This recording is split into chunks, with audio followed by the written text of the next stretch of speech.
Please stand for the Pledge of Allegiance. I pledge allegiance to the flag of the United States of America and to the republic for which it stands, one nation, under God, indivisible, with liberty and justice for all. You may now be seated.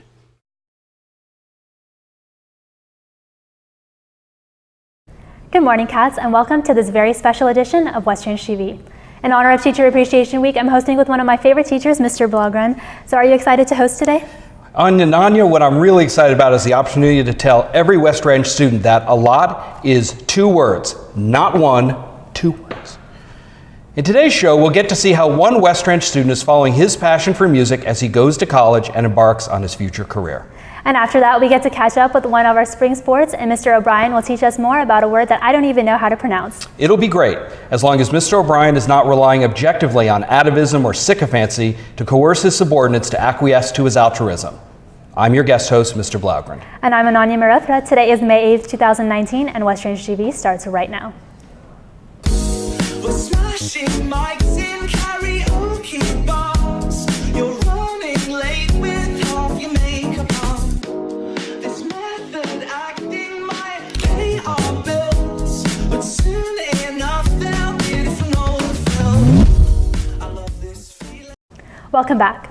West Range offers a variety of resources for students to explore their passions and discover what career they might want to pursue. A couple weeks ago, I had the chance to talk to a senior who did just that by joining our school orchestra and allowing his love for music to guide him as he got ready for college and his future. Let's take a look. 174, 1, 2, 1, 2.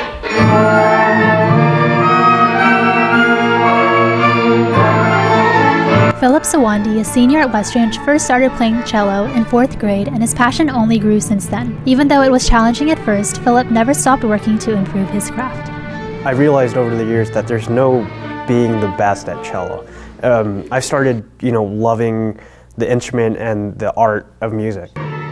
In high school, Phillip not only joined the school orchestra to improve his skills, but he even started teaching a class at COC to help kids who are just as passionate about music as he is. I just love seeing the joy in the kids' faces when they start playing, because like when a kid smiles, you can't take that joy away. Although his family expected him to follow a more traditional path, Phillip has chosen to follow his passion and will be majoring in cello performance at Northwestern this fall. There's always that stereotype like, oh, musicians don't make money. I'm doing it for my passion for music. I don't really care about the money as much as who I'm playing for and the response I get from my music. As Phillip prepares to graduate high school and move into the next phase of his life, he knows that his love for music will guide him to the path of success. From West Range TV, this has been Ananya Marothra.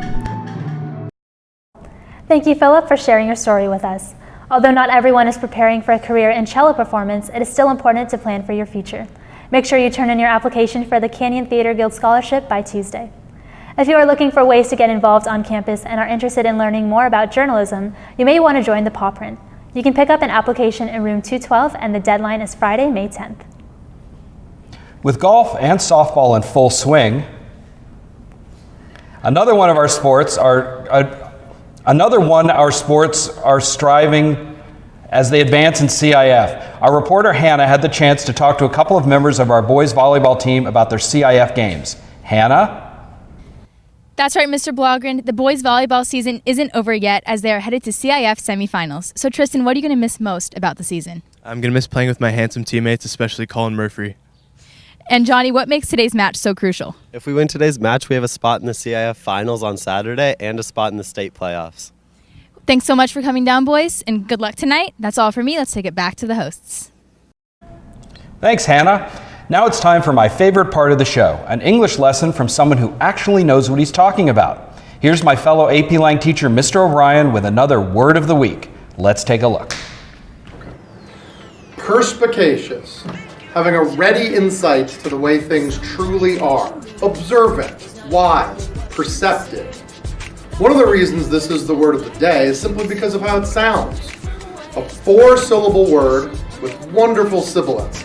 Perspicacious. We got the S sound in pers, another S sound in us, and a sh sound in shus. It's a wonderful combination of sounds there. Also 2 P sounds.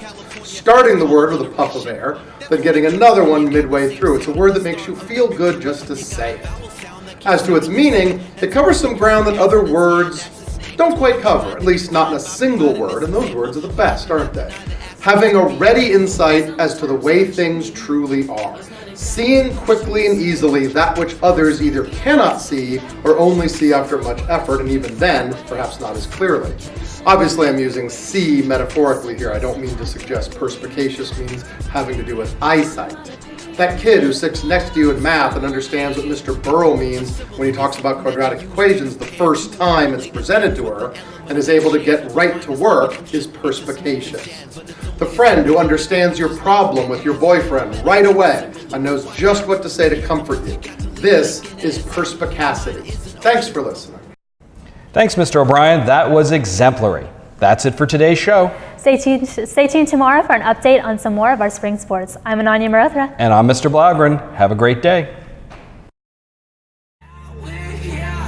Take control over your body and over your soul. We're gonna take back everything and lose it all.